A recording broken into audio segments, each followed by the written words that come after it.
मेधा शुरू से ही पढ़ने में होशियार और मेधावी छात्रा थी। अच्छी पढ़ाई के बाद अच्छा कॉलेज सिलेक्शन और फिर बहुत अच्छी जॉब। तूने तो मेरा नाम रोशन कर दिया मेधा।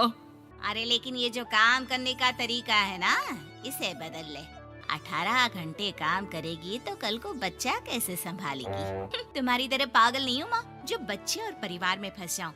मैं तो जिंदगी खुल कर जीऊंगी। सब कहने की बात होती है बेटा, अपने बच्चे का सुख हर कोई चाहता है। वक्त बीतता है और मेधा की शादी हो जाती है। शादी के कुछ सालों में ही मेधा एक सुंदर से बेटे की माँ बन जाती है। अरे यार, मेरी मैटरनिटी लीव खत्म हो रही है, क्या करे? माँ भी नहीं आ सकती, कैसे मैनेज करूँ? ऐसा करते हैं, इसके लिए एक केयर टेकर रख लेते हैं, वो देखा करेगी इसे। मेधा को पति की बात जंच जाती है और वो केयर टेकर की तलाश शुरू कर देती है। एक दिन उन लोगों के घर एक महिला आती है जो दिखने में पढ़ी लिखी लगती है। जी, क्या काम है आपको? मैम, मेरा नाम स्नेहा है। आपका एड देखा केयर टेकर का, क्या मैं आपके यहाँ काम कर सकती हूँ? हाँ, क्यों नहीं, लेकिन आप तो अच्छे घर की लगती हैं, फिर नौकरी क्यों? दरअसल मेरे ससुराल वालों ने मुझे घर से निकाल दिया क्योंकि मैं माँ नहीं बन सकती और माता पिता भी नहीं है इस दुनिया में। तो अरे अरे, कोई बात नहीं, तुम लक्ष्य को ही अपना बच्चा समझो और यहीं रहना, और किसी भी चीज की जरूरत हो ना तो बता देना। नेहा खुशी खुशी लक्ष्य को संभालने लगती है। रात को जब मेधा घर पर आती है, अरे क्या बात है स्नेहा, तुमने खाना नहीं खाया क्या? अरे दीदी, आपका बेटा टाइम दे तब ना। अरे तो जब वो सोता है तब खा लिया करो। तब तो मैं इसके पास ही बैठी रहती हूँ।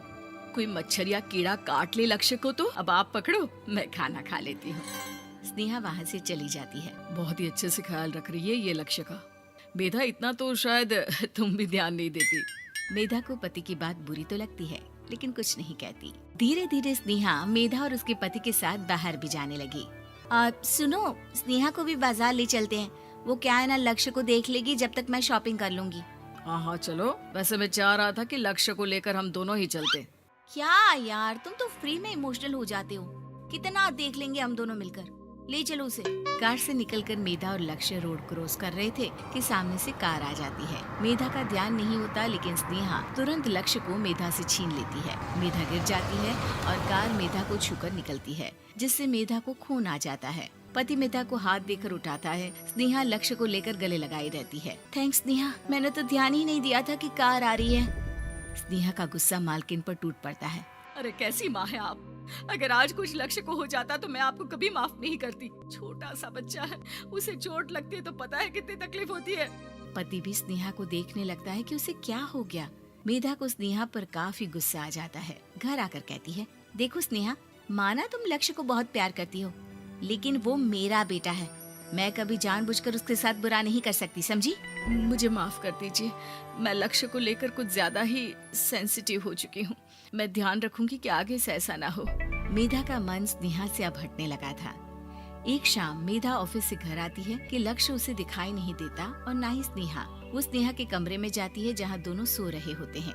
अरे स्नेहा, लक्ष्य को आज इस कमरे में क्यों सुला दिया? दीदी, मुझे नींद आ रही थी, ऐसे में उसे कमरे में अकेले लिटाना मुझे ठीक नहीं लगा। मेधा बच्चा उठाने लगती है कि स्नेहा टोक देती है। रहने दीजिए ना दीदी, सो रहा है, फालतू में नींद खराब हो जाएगी। मेधा को गुस्सा आ जाता है और वो बच्चा उठाकर वहाँ से चली जाती है। अगले दिन मेधा स्नेहा को बुलाती है, साथ में एक और लड़की खड़ी होती है। स्नेहा, अब तुम अपना कुछ और देख लो, हम लोगों को नई केयर टेकर मिल गई है, तुम इस हफ्ते घर छोड़ देना। स्नेहा का मन लक्ष्य को छोड़ने का नहीं करता, लेकिन नौकरी तो नौकरी होती है ना। स्नेहा घर से चली जाती है। धीरे धीरे महीने और साल बीतते जाते हैं और लक्ष्य एक नौजवान लड़का हो जाता है। लक्ष्य, आज मुझे मंदिर जाना है, ले चलोगे? ठीक है माँ, एक काम करके अभी वापस आता हूँ, तब तक आप और पापा दोनों तैयार हो जाइए। दोनों तैयार होकर बैठ जाते हैं लेकिन लक्ष्य काफी देर तक नहीं आता। अरे मेधा, फोन तो करो लक्ष्य को, देखो क्या हो गया उसे। मेधा फोन करती है तो पता चलता है कि लक्ष्य का एक्सीडेंट हो गया है और वो सिटी अस्पताल में है। जल्दी चलिए, पता नहीं कैसा होगा मेरा बेटा। अरे चिंता ना करो, सब ठीक होगा, मैं अभी कार निकालता हूँ। दोनों मियाँ बीवी अस्पताल पहुँचते हैं जहाँ वो लोग देखते हैं कि लक्ष्य बिस्तर पर पड़ा होता है। एक महिला इन्हें यहाँ लेकर आई है, वो वहाँ बैठी है, लेकिन फिलहाल तो आप लोगों को इनके लिए किडनी का प्रबंध करना होगा। एक्सीडेंट में इसकी किडनी डैमेज हो गई है। मेरी ले लीजिए डॉक्टर साहब, मेरे बेटे को बचा लीजिए। नहीं नहीं, आप माँ हैं, आपकी नहीं ले सकते, पिता की भी नहीं। आप किसी रिलेटिव या दोस्त से पता कर लें और हाँ थोड़ा जल्दी करें क्योंकि देर होने से मामला बिगड़ सकता है। मेधा बैठकर रोने लगती है कि वहाँ डॉक्टर आ जाते हैं। जिस औरत ने आपके बेटे को यहाँ भर्ती कराया था वो अपनी किडनी आपके बेटे को देना चाहती है। हाँ? कौन है वो? कहाँ है वो? तभी वहाँ स्नेहा आ जाती है। स्नेहा तुम? मैं लक्ष्य को पहचान नहीं पाई थी, लेकिन आप लोगों को देखकर समझ गई कि ये लक्ष्य है, इसलिए वापस आ गई। मैं अपनी किडनी आपके बेटे को देना चाहती हूँ। मेरी अपनी तो कोई औलाद नहीं, लेकिन लक्ष्य में मैंने हमेशा अपना बच्चा देखा। तुम धन्य हो स्नेहा, जो इतने साल में भी लक्ष्य को भूल नहीं पाई।